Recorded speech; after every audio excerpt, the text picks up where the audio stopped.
Precisa tomar vinho? Parecer...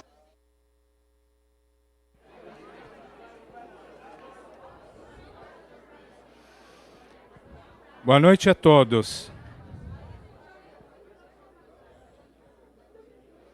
Sejam bem-vindos ao Espaço Cultural CPFL. Apresentamos esta noite um encontro do módulo Café Filosófico do projeto Novas Identidades, a Vida em Transformação. Sabedoria, Conhecimento e Felicidade. Com o tema Identidades Contemporâneas, a psicanálise e os novos referentes da subjetividade, o módulo tem curadoria do psicanalista Jurandir Freire Costa. O encontro de hoje abordará o tema Corpo, Mente e o Mundo, a experiência de si na psicanálise e no budismo. E recebemos como convidado o médico, psicanalista e psiquiatra Benilton Bezerra Júnior. Benilton é professor do programa de pós-graduação em saúde coletiva do Instituto de Medicina Social da UERJ, Universidade Estadual do Rio de Janeiro, e pesquisador do programa de estudos e pesquisas sobre ação e sujeito, da mesma universidade. É membro da direção do Instituto Franco Basaglia, ONG que apoia a implantação da reforma psiquiátrica no Rio de Janeiro, e da coordenação da Casa da Árvore, ONG que trabalha junto a mães e crianças em favelas no Rio de Janeiro e Niterói. Organizou com Carlos Plastino o livro Corpo, Afeto e Linguagem, edições Contracapa. Organiza atualmente com Francisco Ortega uma coletânea crítica sobre Winnicott.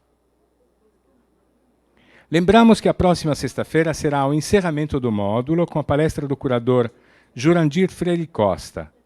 E agora vamos receber com aplauso Benilton Bezerra para tratar do tema desta noite.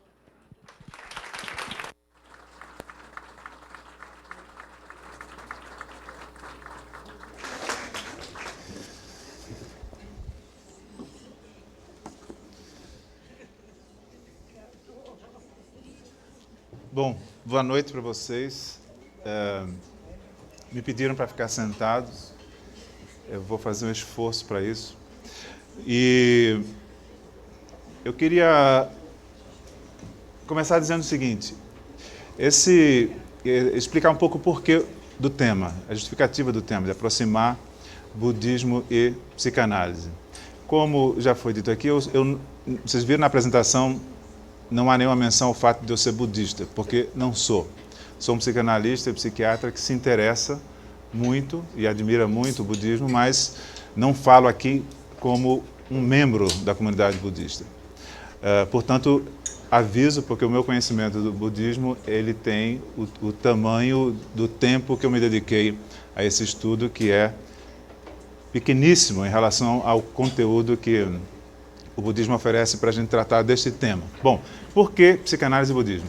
Vocês que já estiveram aqui em outros dias, certamente viram outras pessoas falando sobre os trabalhos do Pepas, que é um conjunto de pessoas que vem se dedicando a explorar ferramentas conceituais, teorias e paradigmas e tal, teóricos, que permitam a gente pensar, na verdade, o que é a experiência subjetiva, a sua natureza, o que é ser sujeito, a sua gênese, como é que um bebê se torna sujeito, e, digamos, o seu processo, o que é viver a vida na perspectiva da subjetividade, e as suas vicissitudes, psicopatologia. Isso eu acho que permite a gente, de alguma maneira, ultrapassar alguns limites das teorias mais habituais, que, de alguma maneira, para simplificar, poderiam ser alocadas em dois grupos, as teorias internalistas e as externalistas. Resumidamente, todas as teorias internalistas são aquelas que tendem a pensar na mente como alguma coisa que diz respeito a um mundo interior, a uma esfera misteriosa que existe dentro do limite do nosso corpo, se não dentro do limite da nossa cabeça. A relação com o mundo, nessa perspectiva, é sempre uma relação que vai da mente para o mundo e da mente para o mundo. A mente representa o mundo para si ou se expressa para os outros, mas o ponto de partida, a fonte, o objeto de interesse é sempre esse mistério mental, essa vida interior. tanto a psicanálise, pelo menos como nós a vemos, quanto o budismo, negam essa visão. A outra conjunto de teorias são aquelas que dizem, tá certo, a mente não existe como uma substância interna. Na verdade, a subjetividade ou a vida mental se expressa nas coisas que a gente faz, ela é objetiva. Um exemplo desse tipo de teoria completamente externalista ou objetivista é o comportamentalismo, o behaviorismo, que simplesmente reduz subjetividade às ações que a gente faz, ao comportamento, enxugando qualquer densidade fenomenológica subjetiva. Uma das razões da importância desse tipo de temática para nós é que, no caso da psiquiatria, especificamente, tem havido nas últimas décadas um movimento brusco e violento na direção do objetivismo. Isto é, a psiquiatria chamada biológica atualmente, pelo menos na sua feição mais hard, ela comunga um pouco dessa premissa. Depressão, o que é alguma alteração objetiva no funcionamento cerebral. Depressão equivale a aumento da recaptação de serotoninas no nível das sinapses. O que é ser um deprimido? Como é que é estar sob esse estado emocional? Na verdade, chega a ser quase irrelevante no diagnóstico, porque ele é feito com listas de sintomas objetivos, e no tratamento, porque ele se resume à ação farmacológica. Tanto a versão internalista ou mentalista, quanto a versão objetivista ou externalista, são contestadas tanto pela psicanálise quanto o budismo. E é por essa razão que a gente tenta encontrar articulações da psicanálise com outras teorias sobre o mental, já não digo mais nem a mente, sobre a subjetividade, sobre a experiência subjetiva, como o budismo apresenta. Uma primeira consideração crítica, digamos, à minha pretensão poderia ser: como é que se podem comparar coisas tão distintas? Psicanálise é uma teoria e uma prática leiga, enquanto o budismo é uma prática espiritual. Psicanálise tem 100 anos, um século de vida, o budismo tem 25 séculos de vida. Psicanálise trata daquilo que é meramente humano. Freud é um pensador do humano, né? Herdeiro de Shakespeare nesse sentido, e de todos os que mergulharam na nossa experiência. Para um budista, isso é a frase de um monge inglês, a expressão meramente humano quase não faz sentido quando usada para compreender a nossa experiência. Por quê? Porque o humano é simplesmente, o que quer que a gente chame de humano, é apenas uma faceta de uma realidade que encompassa inteiramente a nossa experiência e que a inclui. De modo que são maneiras de compreender o que é a experiência subjetiva bastante diferentes.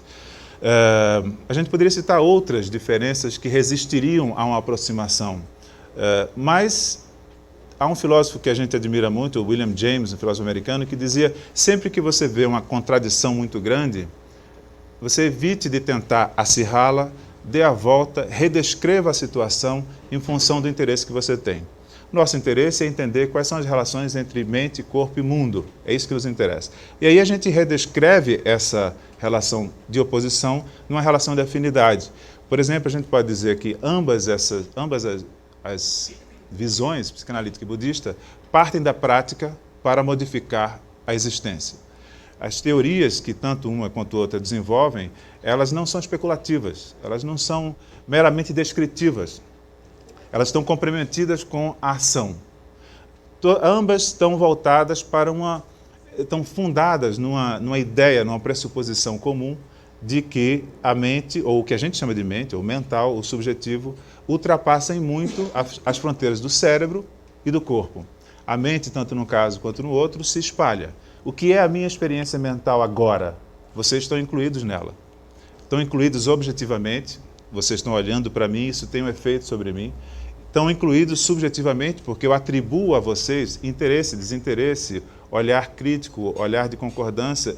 Então, o que é o meu mundo mental e interno, na verdade, inclui vocês todos. Inclui a temperatura, que pode ser agradável ou desagradável, pode me fazer confortável ou não, à vontade ou não. Tudo isso vai influenciar naquilo que eu, se não tiver cuidado, vou achar que é algo que se passa somente dentro de mim, dentro da minha cabeça. Pior, dentro do meu cérebro. Bem, então a gente vê que existem algumas aproximações possíveis entre essas duas grandes correntes de pensamento e de prática que eu gostaria de tentar, de uma maneira esquemática apresentada da seguinte maneira. Primeiro, alinhavar o que eu acho que podem ser consideradas algumas dos elementos do centro de gravidade do conjunto de ideias da psicanálise. A mesma coisa com o budismo, com muito menos competência. Depois, ver em que elas podem ser aproximadas, em que elas devem ser mantidas distintas. E, em último lugar, fazer uma discussão, e aí o debate vai começar, sobre a presença, quer dizer, os desafios e o impacto que tanto uma quanto outra produzem no mundo, na sociedade, e sofrem da sociedade na qual estão imersas. Uma última pequena consideração inicial. Na verdade, a rigor, a gente não pode falar de a psicanálise, porque imagino que muitos de vocês conheçam profundamente a psicanálise, outros pelo menos conhecem o bastante para reconhecer que a psicanálise de corte lacaniano, ela tem diferenças muito significativas em relação a uma outra de corte winnicottiano. Não vamos entrar agora nesses detalhes, talvez no debate isso seja o caso, mas muitos conceitos centrais, muito do entendimento do que é, por exemplo, criatividade, o que é defesa, o que é a posição do analista, o que é que se espera como final de uma análise, todas essas coisas, então, do ponto de vista teórico e prático clínico, podem ser descritas de maneira muito diversas e, às vezes, até contraditórias. O mesmo, ou algo parecido, se passa com o budismo. Não existe um budismo. Aliás, a palavra budismo é ocidental, ela foi inventada no Ocidente. Na verdade, não há nenhuma palavra em sânscrito ou pali, que são as línguas originais do budismo, que seja a tradução de budismo. Mesmo assim, o que nós no Ocidente chamamos de budismo tem feições muito diferentes. Desculpem. Se a gente compara o budismo tibetano, que é o que talvez mais se difunda hoje em dia, que é colorido, alegre, festivo, é otimista, e o budismo zen, por exemplo, que é muito mais austero, é muito mais direto. E essas diferenças, elas se expressam também na maneira de conceber, por exemplo, o que é o caminho da iluminação. Enquanto que no Zen a ideia é de um encontro direto, ou de uma busca direta e imediata, no budismo tibetano a ideia de cultivar a prática que vai, por um processo de acumulação, levar o indivíduo mais perto desse ponto final, ela é prevalente.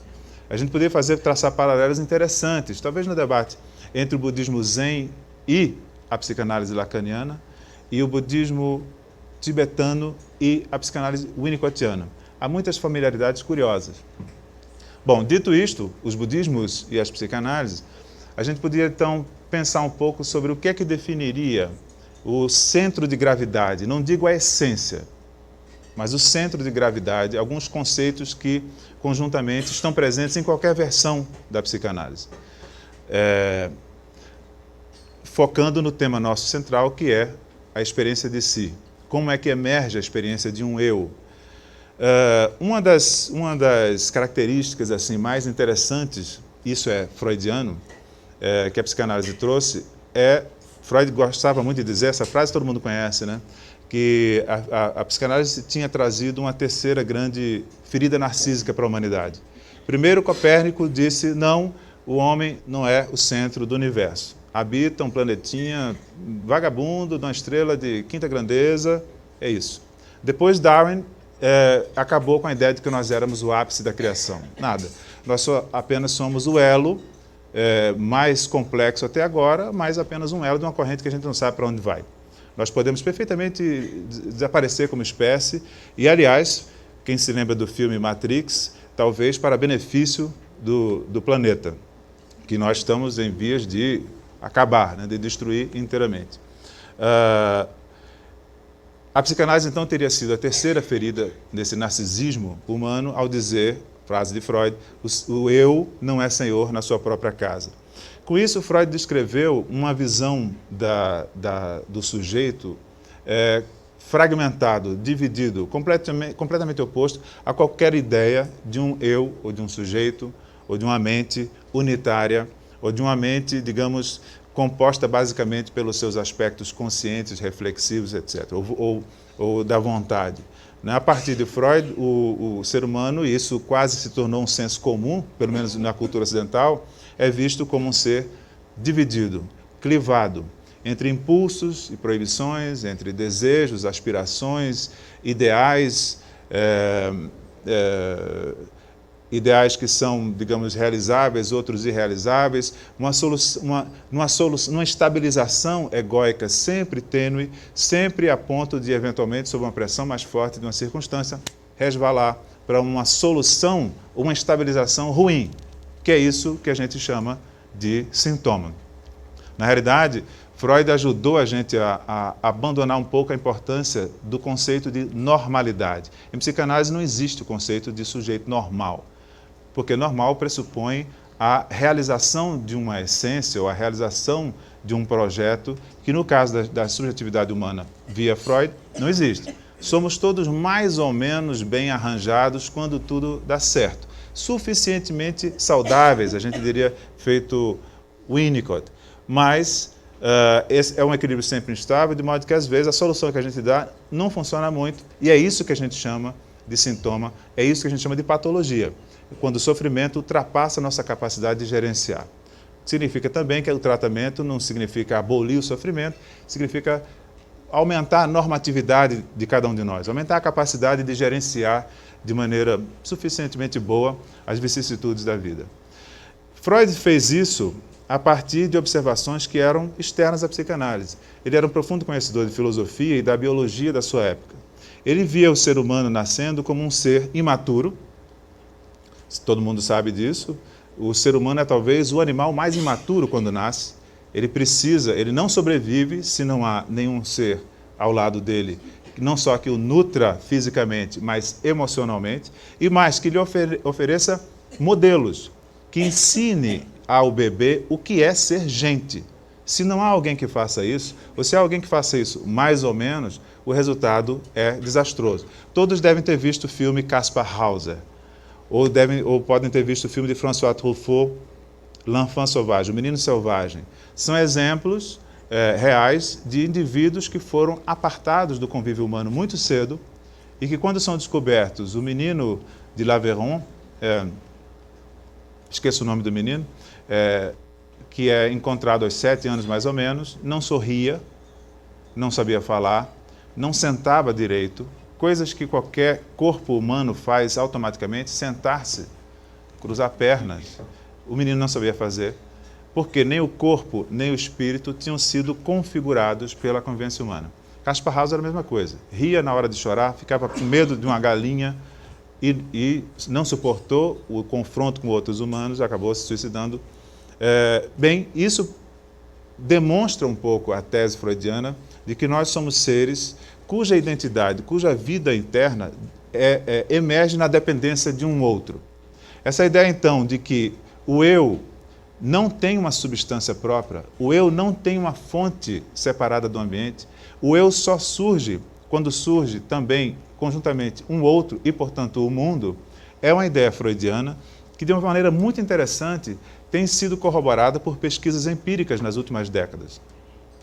O que hoje em dia a gente chama de psicologia do self, ou teoria ecológica do self, melhor dizendo, é um estudo empírico sobre percepção, deixo os exemplos para o nosso debate, mostram como a criança ela só começa a ter noção de que ela é um eu no exato momento em que ela começa a ter a noção de que há outros eus.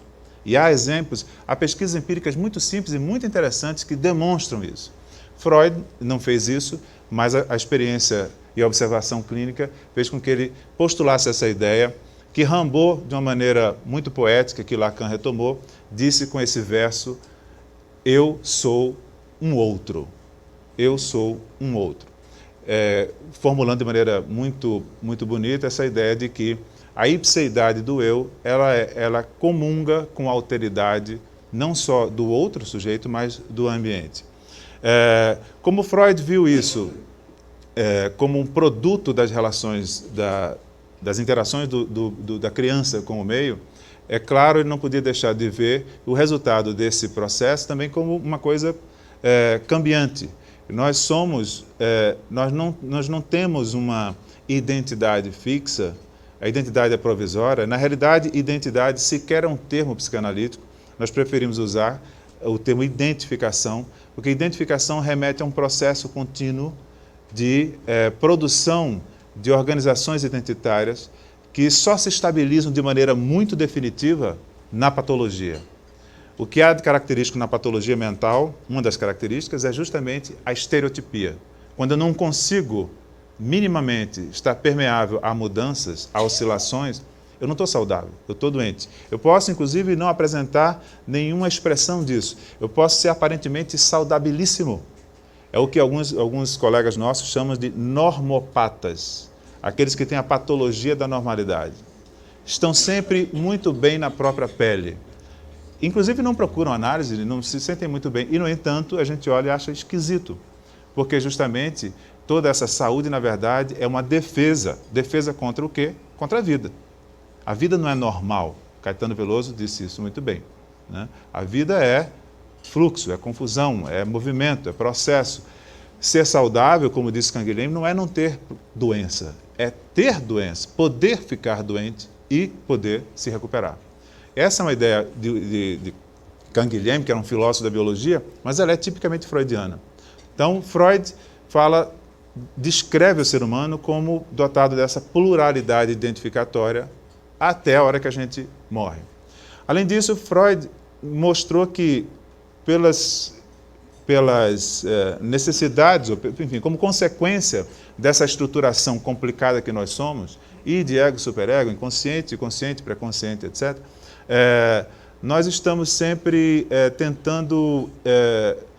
tentando encontrar soluções para aquilo que a vida nos oferece como desafio. Ou seja, o que é a base da vida subjetiva em Freud? Para os psicanalistas, comentário, eu reconheço que é uma versão possível. Deixemos para o debate as contestações do que eu vou dizer.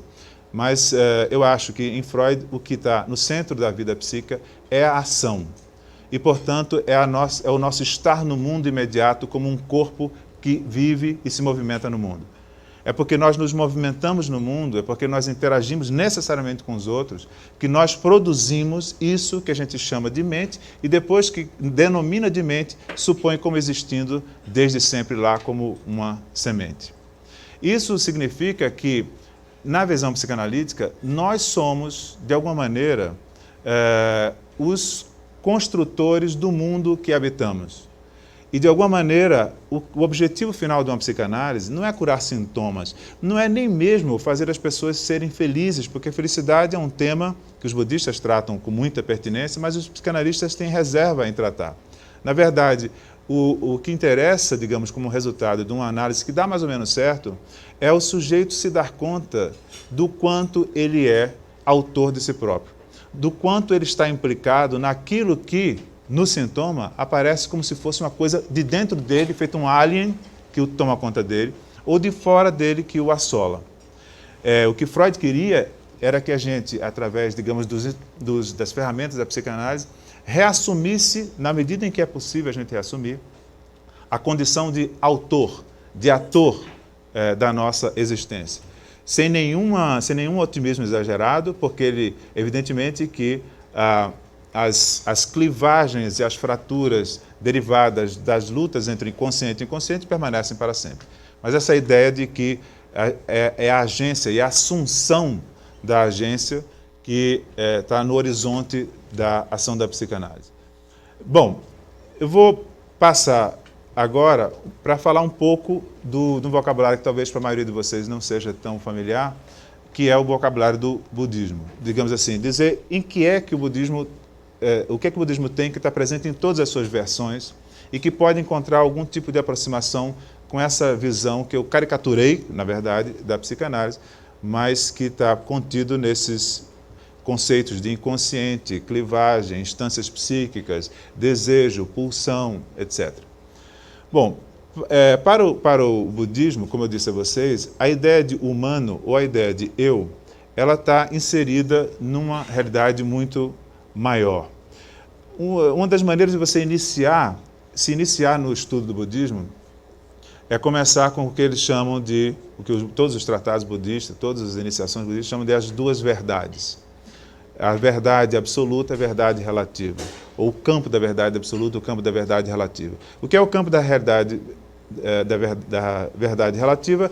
Esse do mundo dos fenômenos. Esse onde a gente encontra e reconhece as dualidades. Eu, outro, sujeito, objeto, mente, corpo, isto, aquilo, ali, cá. Todas essas divisões que a gente necessariamente faz, porque senão a gente não agiria, só quando a gente está muito doente, por exemplo, estado de confusão mental. Quem já tomou um porre federal ou já levou uma pancada na cabeça muito violenta, sabe o que é o estado de confusão mental. O afluxo de sensações, de estímulos do ambiente não se organiza. Você fica como se fosse uma mente sem filtro e sem configuração. Nós não podemos agir assim. E por isso, pelas necessidades da vida, a gente divide o que, na verdade, no mundo, ou digamos, no campo do absoluto, é uma coisa só. É um fluxo só. O que o William James chamava de o campo da experiência pura.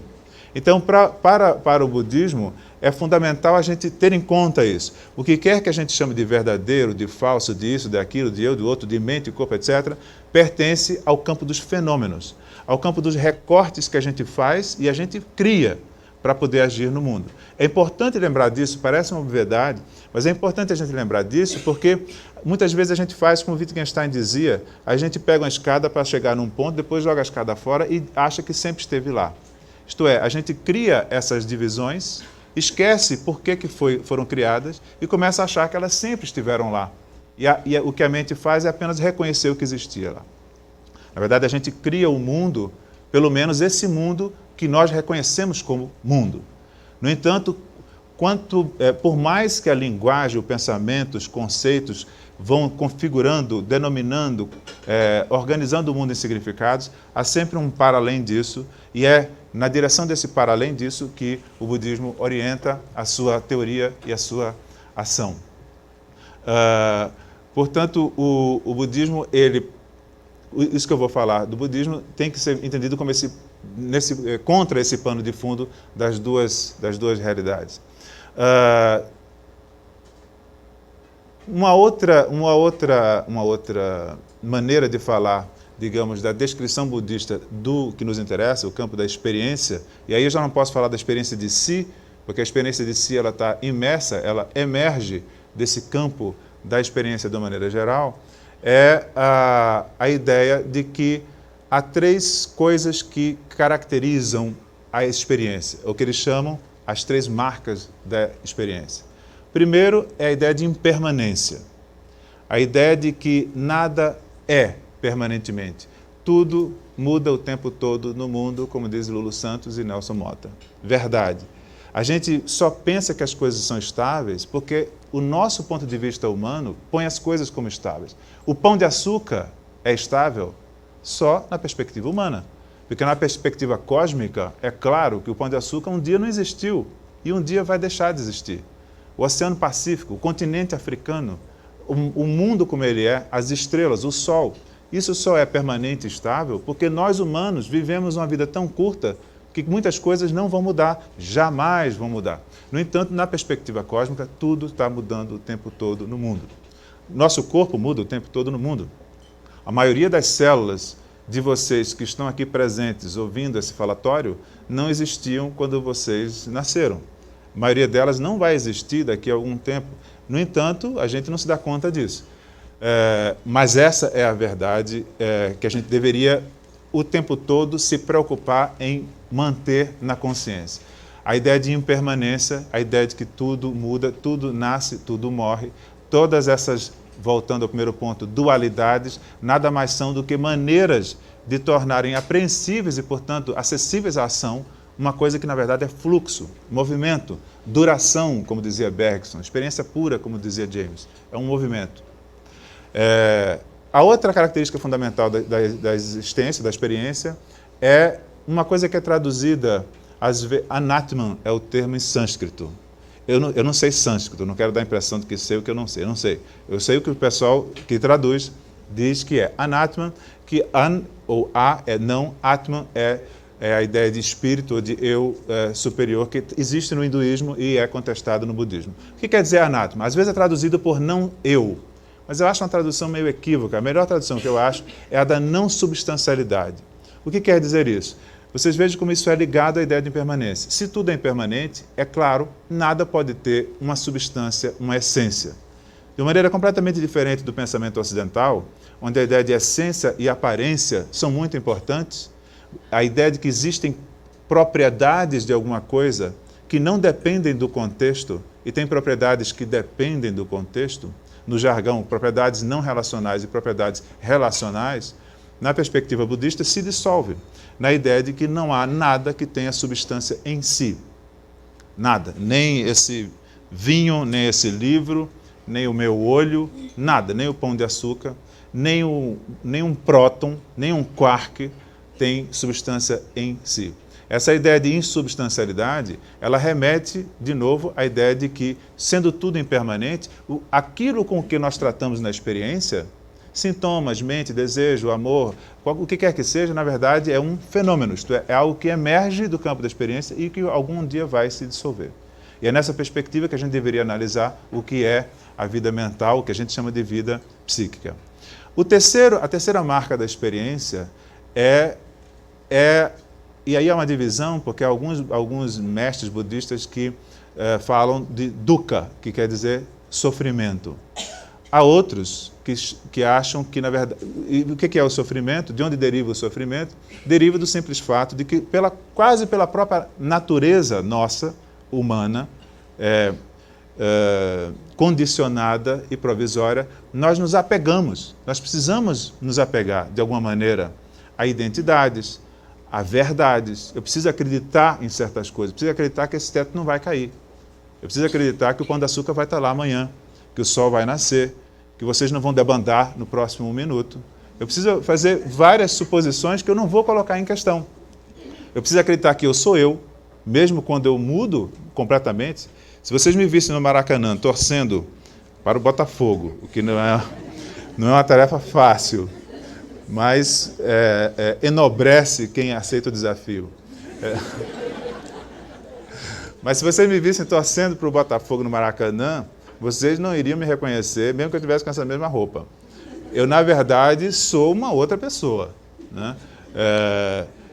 E, no entanto, eu preciso manter uma ilusão, mas é uma ilusão operativa e fundamental, de que é o mesmo Benilton, que está ali, que está na praia, que está em todos os lugares. Embora, na verdade, se eu vejo o que me compõe, eu tenho uma diferença. Pois bem, o problema não está nisso, porque isso é inevitável. Mesmo um Buda, isso é, mesmo um iluminado que ultrapassou o mundo da samsara, o mundo das aparências, o mundo dos fenômenos, ele opera no mundo dos fenômenos. Ele não se dissolve, não vai para um vácuo, não é uma coisa sem forma. Ele apenas não se apega. Ele sabe, e digamos, o espírito iluminado como um tipo ideal, o nosso horizonte deveria ser o de a gente não se iludir, pelo menos não tanto quanto a gente se ilude, com a realidade e a substancialidade e a permanência das coisas que, se a gente olha assim, vê que são frágeis ou estáveis. Os momentos alegres, a gente se apega a eles. Os momentos tristes, a gente foge deles. No ensinamento budista, tanto uma coisa quanto outra são equívocos que a gente deveria superar. Porque se a gente se apega demais aos momentos alegres, a gente vai sofrer, porque eles vão passar. Se a gente foge dos momentos tristes, a gente vai sofrer, porque a gente perde a oportunidade de ultrapassar, de vencer, de crescer. Então, o caminho do meio entre a aversão e o apego é, digamos, a saída para o sofrimento inevitável que deriva do fato de que nós, seres humanos, sempre ansiamos por alguma coisa que a realidade, a vida, vai, no limite, sempre postergando ou frustrando. Essas três marcas da existência, a impermanência, a não substancialidade e o sofrimento, que uma vez ultrapassados, uma vez, digamos, assenhorados pela prática da meditação, pela prática do Dharma, põem o Nirvana como horizonte. O Nirvana não é, como na tradução e na concepção vulgar do budismo, não é um apelo à extinção de desejos, não é um apelo à extinção da vida, é apenas a ideia de que a gente pode e deveria visar na nossa existência esse descolamento em relação ao mundo das aparências. E com isso, na verdade, não é que a gente vá sofrer menos, isso é consequência. Na verdade, o alvo nós seremos livres. mais livres talvez do que Freud supunha que a gente pudesse ser, né? Até porque a temporalidade no budismo atravessa atravessa vidas, né? Mas mais livre. Eu acho que, como eu vejo, psicanálise e budismo tem esse alvo em comum, a maior ampliação da liberdade. No caso do budismo, alcançar essa liberdade final que se chama iluminação. Essas três marcas, elas se articulam com o que... Pedi para alguém me avisar 40 minutos. Essas três marcas, elas se articulam com as chamadas 4 nobres verdades, ponto de partida, quando o Buda, debaixo da árvore Bodhi, teve a iluminação, e ele se levantou, buscou os seus discípulos e falou o primeiro sermão, as 4 nobres verdades, é muito conhecido. A primeira verdade é de que toda existência implica sofrimento, dukkha, sofrimento nesse sentido que eu falei. Insatisfatoriedade é uma das melhores traduções, eu acho, porque não é só sofrimento no sentido de dor, é a insatisfatoriedade, a não completude, a ilusão que é achar que um dia plenamente a vida vai se fazer, tudo vai se realizar, é a ideia de que nós sempre estamos no mundo que é um mundo limitado, enquanto ainda estamos mergulhados no mundo dos fenômenos. A primeira verdade é de que toda existência implica insatisfatoriedade. Essa insatisfatoriedade deriva de Trishna, que é o termo sânscrito, que normalmente é traduzido por desejo, por isso muita gente acha que o budismo é contra o desejo, quer acabar com o desejo. Na verdade, a melhor tradução de Trishna, eu acho, é ânsia, ou sede, porque nós ansiamos. No jargão psicanalítico, a gente poderia dizer, nós somos seres de desejo. Nós não podemos não ser seres de desejo. Por isso, nós temos que lidar com o fato de que o desejo, ele não se realiza completamente, jamais. Agora eu falei em psicanalês o que tinha falado antes no vocabulário budista, né? A terceira nobre verdade é de que existe uma saída para isso. E aí Buda vai talvez muito mais além, Freud fica no meio do caminho. Porque Buda diz há uma saída para isso, e a saída é a quarta nobre verdade, é o caminho óctuplo. É o início de todas as medidas que a gente tem que tomar para poder ver com clareza a natureza real da experiência e superar os condicionamentos que nos fazem ser como nós somos. Eu vou resumir um pouco mais a minha exposição, vou falar duas coisas agora, para a gente ter tempo para conversar. O ensinamento mais especificamente voltado sobre o eu e, em seguida, alguns comentários sobre budismo e psicanálise na cultura atual. E vou economizar o resto para a gente conversar no debate. Claro que nessa perspectiva vocês vão entender, eu, sujeito, mente, para um budista, só faz sentido como um conceito provisório que, na verdade, está aí para ser desconstruído. Na realidade, nos vocabulários orientais, não existe algo equivalente a sujeito. No interior do budismo não há um termo que equivale a sujeito, ou a subjetividade. Na verdade, o eu a experiência de si, a experiência de eu, é como esse livro, esse sapato, uma ideia, como a bandeira brasileira, como a ideia de Brasil, como tudo, é um fenômeno, quer dizer, é uma formação, essa é a tradução consagrada, é uma formação, é uma formação que emerge pela articulação de um conjunto de coisas. Então o eu é isso, na verdade não tem uma substância, ele é o conjunto de 5 skandhas, chamados 5 agregados. Os skandhas quer dizer pilha, um monte, um conjunto de coisas. Então são o conjunto dessas 5 coisas que produzem na sua articulação essa coisa fantástica, como uma espécie de holograma surge essa experiência de que eu sou um eu, que o bebê não tem, uma pessoa em coma não tem. Se você tem uma patologia cerebral muito grave, você pode deixar de ter. Mas em condições normais, emerge essa experiência. Eu sou um eu, vocês são outros eus. Eu sou separado, o pensamento de vocês não invade o meu. Se eu tiver um surto esquizofrênico, eu vou achar isso. Eu posso achar que posso influenciar vocês, eu sou influenciado, mas de uma maneira normal, emerge essa ideia de que eu sou um eu e isso é um universo separado dos outros. Quais são os 5 skandhas? De maneira muito rápida. O primeiro é a forma, diz respeito à materialidade física do nosso corpo. Eu não é uma coisa imaterial. Eu, ou mente, não existe como uma coisa que é como uma res cartesiana, uma substância de outra ordem que não da natureza. Sem um corpo, a gente não tem um eu, não tem uma mente. O segundo skandha diz respeito às sensações. Se eu tenho um corpo, eu jamais sou neutro, indiferente em relação ao meio. Eu sou o tempo todo atravessado e respondo. Eu digo agora o corpo, essa forma que me compõe, o tempo todo. Se baixar a temperatura aqui, meu rim vai funcionar mais e daqui a pouco eu vou pedir licença para dar um pulinho ali. Se a tensão psicológica aumentar muito, o meu corpo vai reagir, a suprarrenal vai produzir adrenalina, a adrenalina vai fazer meu coração bater mais rápido, vai fechar as artérias da periferia, vai aumentar outras artérias, enfim. Sensações, elas acontecem o tempo todo, agora estão acontecendo em cada um de nós. A gente não se dá conta delas, mas elas estão na base do que vai ser a experiência de eu. O terceiro skandha já é a percepção, é o campo da percepção. O que é a percepção? É o ato de conceituar, é o ato de discriminar. Agora que eu falei de adrenalina, etc. e tal, talvez muitos de vocês tenham posto atenção nas batidas do coração. Não, está tudo ok.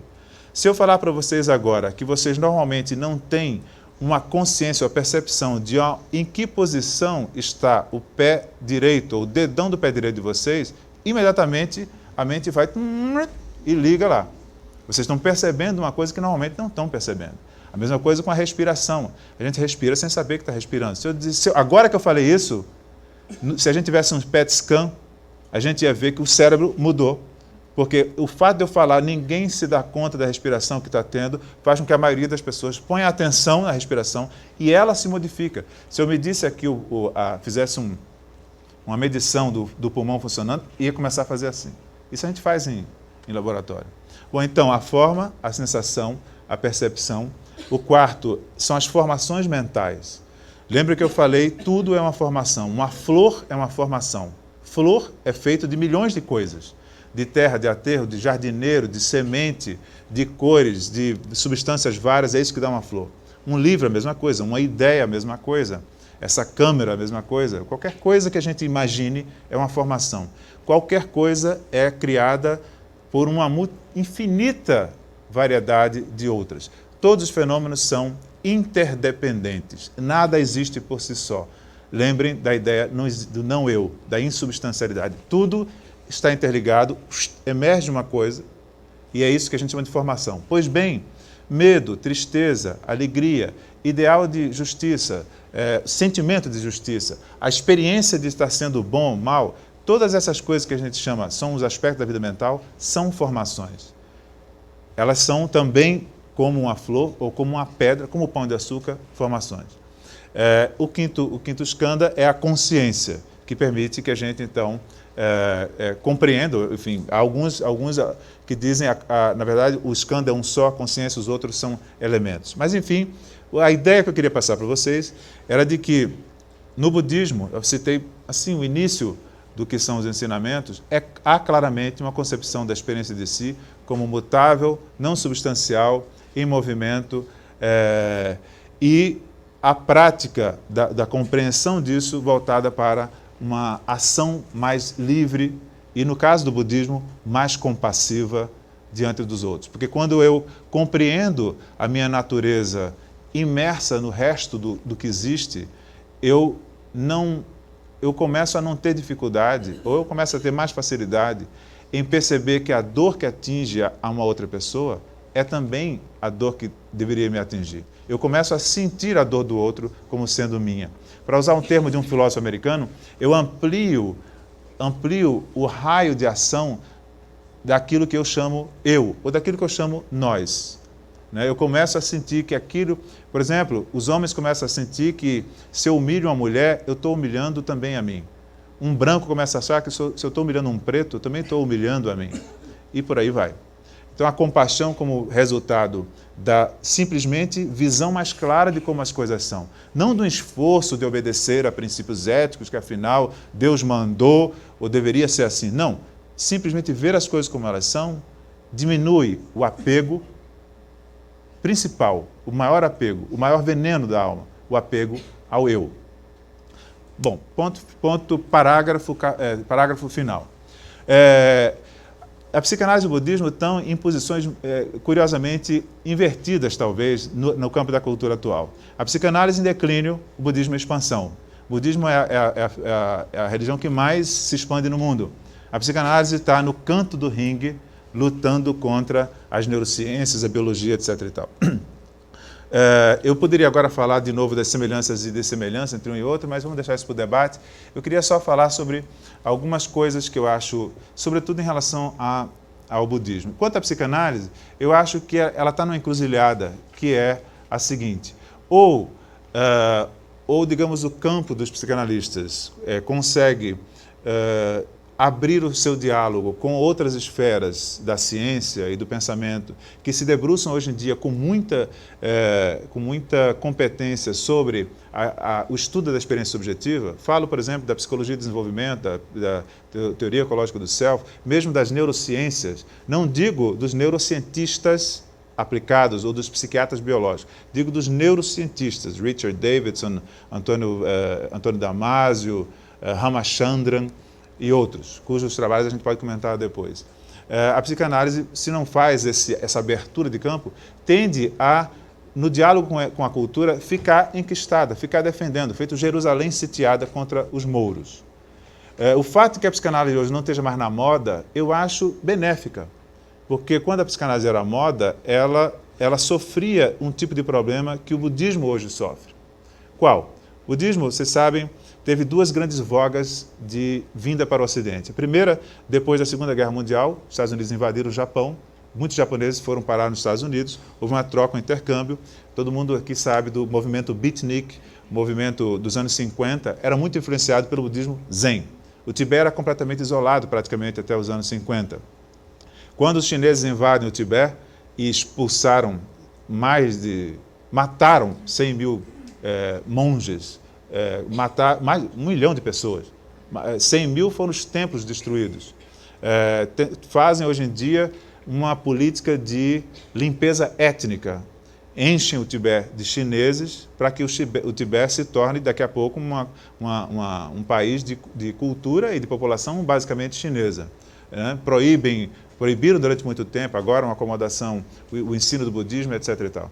Isso fez com que um budista diria: a vida segue, a impermanência sempre apresenta novos caminhos. O que aconteceu como consequência? Entre outras coisas, o Dalai Lama fugiu, jovem, para a Índia e tornou-se o primeiro Dalai Lama a ser um personagem mundial, a ter interlocução com os líderes políticos do mundo todo. Hoje em dia menos, porque a China é poderosa, tem dinheiro e não aceita mais que chefe de Estado nenhum aceite o Dalai Lama. E por isso, se o Dalai Lama vier aqui, o Lula não vai receber o Dalai Lama. Como o Dalai Lama não é recebido em praticamente nenhum lugar que tenha vontade de fazer negócios com a China. Eles são implacáveis nisso. Mas acontece que, com isso, o budismo hoje dialoga com a neurociência e dialoga também com coisas boas. Democracia. Não havia democracia no Tibete. Era um país completamente hierárquico. Hoje em dia o Dalai Lama diz: ele será o último Dalai Lama a ter poder temporal. Depois dele, a ideia de fazer um governo em moldes democráticos. A democracia é um acréscimo do Ocidente ao budismo. A mesma coisa em relação ao feminismo. A cultura budista era profundamente marcada por um machismo das culturas onde ele estava envolvido. O feminismo é uma invenção, digamos assim, né? Porque não está na natureza das coisas, mas é uma invenção, um movimento ocidental que vem sendo paulatinamente incorporado pelo budismo. Essas duas coisas estão enriquecendo o budismo. No entanto, o Ocidente e o capitalismo, hoje em dia, muito baseado no consumo de tudo, transforma qualquer coisa em mercadoria. E transforma, por exemplo, o protestantismo em negócio. Quem conhece um pouco a expansão dessas religiões da prosperidade, desse novo evangelismo, sabe do que eu estou falando, né? A salvação agora é terrena e se mede pelo sucesso financeiro que você tem. Você é abençoado se você tem emprego, se você ganha dinheiro. Por isso os pastores têm carro, só pode ser bom, não pode ter Fusca, não pode ter Gol, porque isso não indica nenhuma bênção divina.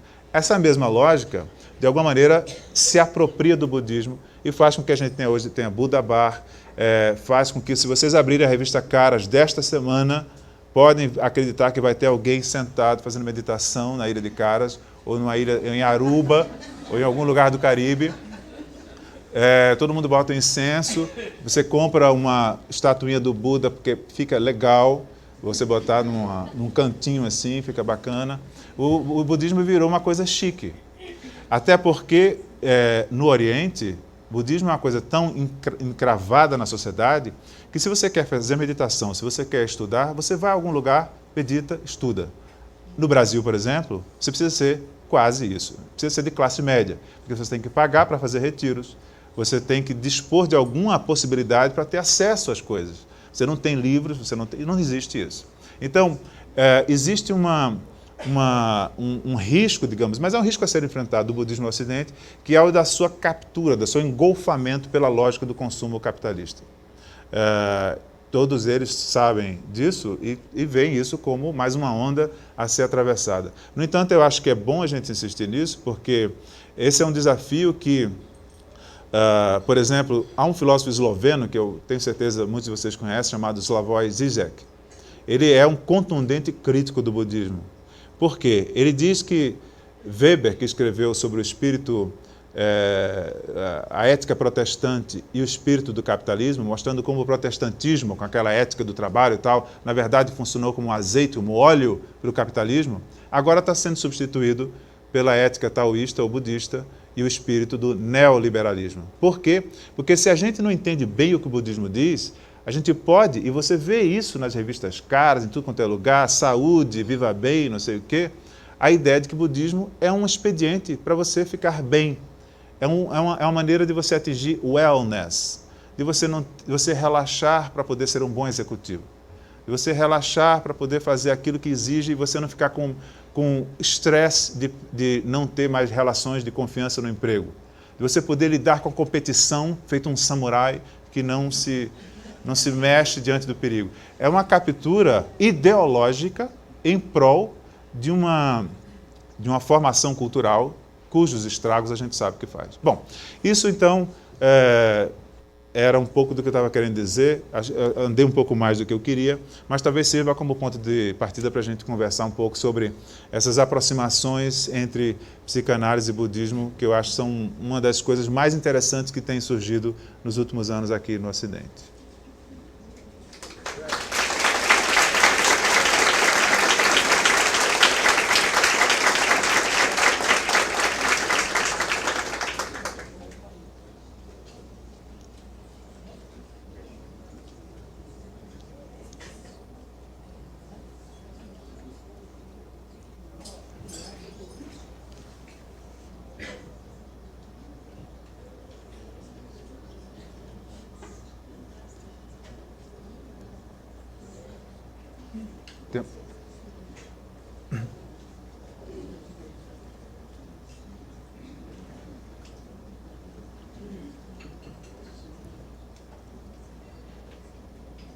Oi, boa noite. Estou aqui. Oi, tá. Não, você falou rapidamente sobre o diálogo do budismo com a neurociência, e eu queria que você falasse mais sobre isso. Tá bom.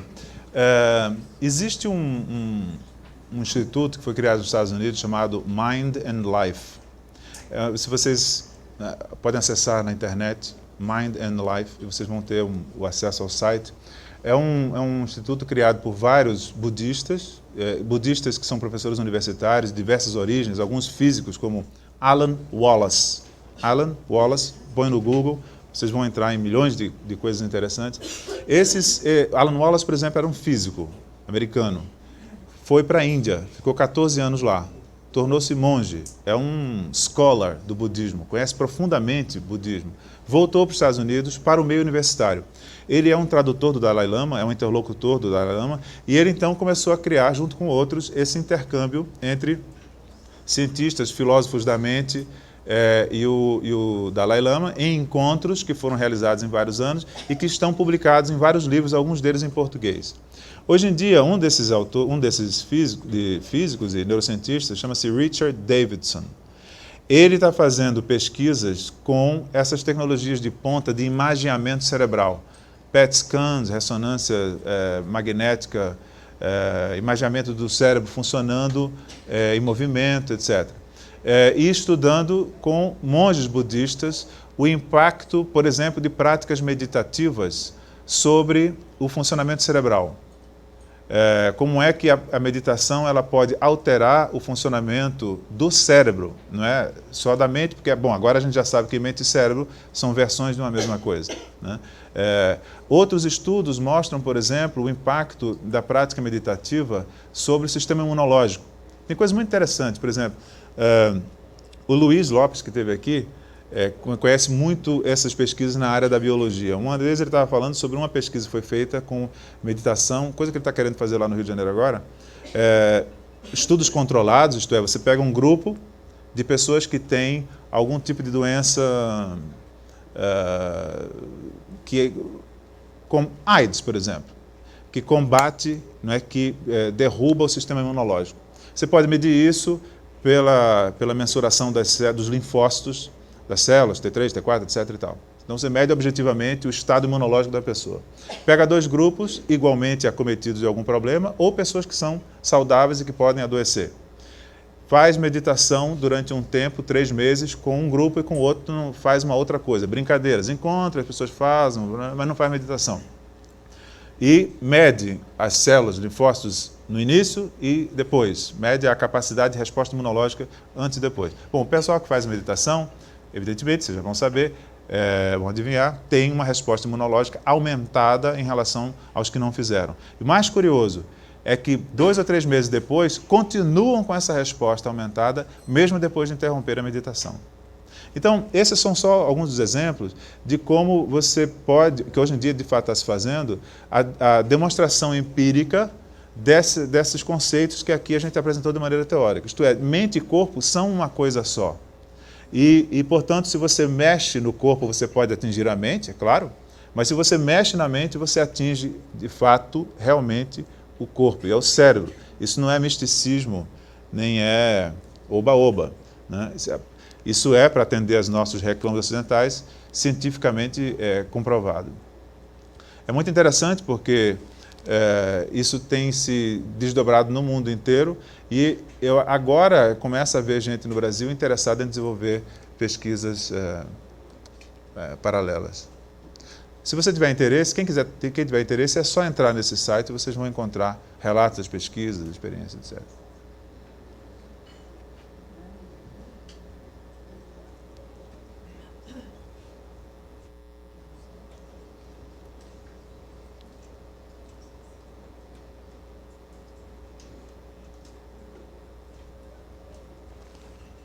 Boa noite.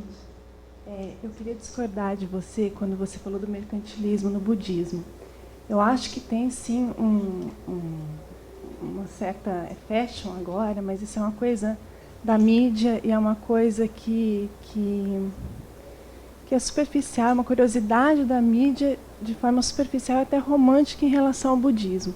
Mas eu acho que qualquer pessoa que queira seguir o budismo, que queira procurar um centro sério, com lamas ou monges realizados, vai ver que no budismo em si, quem quer seguir como religião, não é necessário ser de classe média, essas contribuições elas existem, são voluntárias, não são nem pedidas, e não há, por parte dos budistas mesmo, esse tipo de propaganda ou de propagação assim, de bem-estar na mídia. Isso não provém do budismo, nem das escolas budistas. Isso vem de fora da mídia em cima do budismo. Então, eu acho que talvez tenha ficado, para o pessoal, uma ideia errada de que o budismo está se vendendo. Mas acho que é ao contrário, é uma curiosidade da mídia superficial em relação ao budismo. Quem quiser seguir o budismo é uma prática extremamente difícil, é uma prática extremamente que exige muita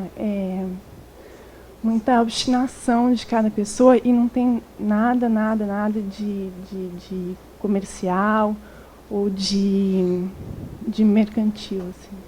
É mais isso que eu queria colocar. Não, é ótimo você ter colocado isso, porque se eu passei a impressão de estar dizendo isso, fui muito infeliz. É claro, quer dizer, que tudo que eu disse sobre a mercantilização do budismo tem a ver não é só com a mídia, mas é com a própria lógica de produção da sociabilidade hoje em dia na nossa sociedade. Evidente, quer dizer, inclusive os budistas, como você provavelmente tem a clareza disso. O que eu estava me referindo era o fato de que essa é uma questão Quer dizer, como enfrentar o fato de o desafio de se inserir numa cultura na qual tudo tem a tendência a ser capturada pela lógica do consumo, do espetáculo, da performance, como acontece, já aconteceu com a psicanálise, aliás, acontece ainda. Só não acontece mais porque a psicanálise está fora de moda. Mas é por isso que eu disse em algum momento que a psicanálise está fora de moda é benéfica para o seu desenvolvimento. Porque ela se livra desse tipo de mistificação, de vulgarização que empobrece a reflexão e a compreensão do que seja a psicanálise. Eu acho que algo parecido se passa com o budismo no Ocidente. É claro, isso não tem nada a ver com o cerne do budismo. Assim como não tem nada a ver com o cerne do protestantismo. Eu falei dos protestantes, mas eu sou de família de origem protestante. Meu pai foi pastor 40 anos na vida dele. Eu sei o que é o protestantismo, por isso eu posso perceber o que se passou nos últimos 30 anos e essa coisa impressionante, que é a transformação de uma lógica da salvação da busca de uma vida mais justa e generosa numa busca desenfreada do sucesso. Então, eu acho que isso não é um fenômeno que diga respeito apenas ao budismo, é a qualquer movimento crítico. Eu vou dar um exemplo agora um pouco paralelo. Isso aconteceu com a política. O que é a política hoje em dia? E nós estamos, para a gravação, falando em junho de 2005, momento em que 2 anos e meio de esperanças muito violentas foram atropeladas por um conjunto de fatores, conjunto de fatos e tal, que a gente sabe sempre existiram, mas cujo efeito mais pernicioso, eu acho, é parecido. Qual? O de transformar a política numa espécie de item integrante dessa lógica do mercado, do tomar lá, dar cá, compensações, negócio, etc. e tal. Política foi atrofiada em administração de interesses. E isso que é muito recente, isso não tem 40 anos. Os mais velhos aqui sabem perfeitamente disso. Quer dizer, até os anos 80, não era só no Brasil, quer dizer, se respirava política como construção de horizontes coletivos no dia a dia. Você assistia um filme e você lia aquilo na perspectiva de que visão de mundo isso tem, que tipo de crítica aquilo faz. Hoje em dia não, a gente vai ver um filme, é diversão. A mesma coisa, a banalização da política, a sua transformação pela lógica do consumo do capital, acontece com a cultura. Isso aqui, por exemplo, vocês devem imaginar, não é a regra. Cultura hoje em dia é sinônimo de entretenimento. Os financiamentos vão para isso, as produções se organizam em torno disso, o cinema é, na sua maciça maioria, voltada para isso, para divertir, e não para educar, ou para exercer a capacidade crítica, que é a tarefa de qualquer bem ou de qualquer prática cultural. Então, você tem toda a razão, isso não tem a ver com o budismo em si, tem a ver com o contexto no qual o budismo está inserido nessa nossa sociedade. Então, isso coloca na história do budismo um desafio que ele não enfrentou nas outras sociedades onde ele originalmente se fundou. Aliás, a política também não, esse é um desafio do século XX. A política foi inventada tal como a gente conheceu na modernidade, e hoje em dia a gente se vê às voltas com a necessidade de inventar novos instrumentos, novos modos de pensar o que seja política. Mas você tem razão, se eu dei essa impressão, foi ótimo você ter perguntado para desfazê-la.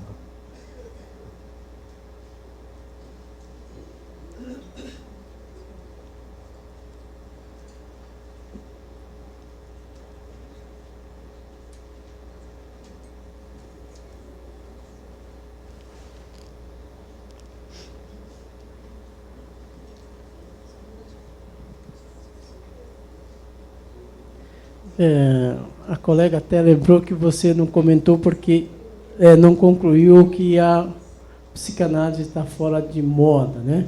Agora, eu vivo pensando que nessa nossa sociedade capitalista, tudo é capturado em função do capital, em função dessa troca, transformando tudo em mercadoria.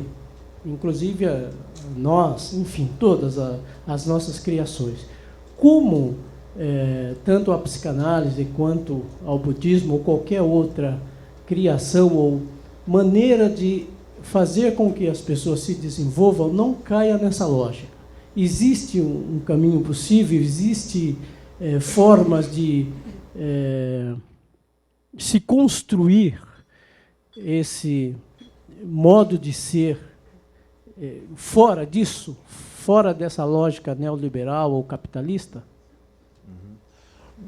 Boa pergunta. A primeira parte da sua pergunta, porque eu não concluí por que a psicanálise está fora de moda. Bom, primeiro, isso é um fato. Isso não é uma interpretação, enfim, idiosincrática, é um fato. A maioria dos psicanalistas que eu conheço, por exemplo, há 20 anos atrás, tinha muito mais clientes do que tem hoje em dia. A maioria das pessoas que eu conhecia 20 anos atrás estava fazendo análise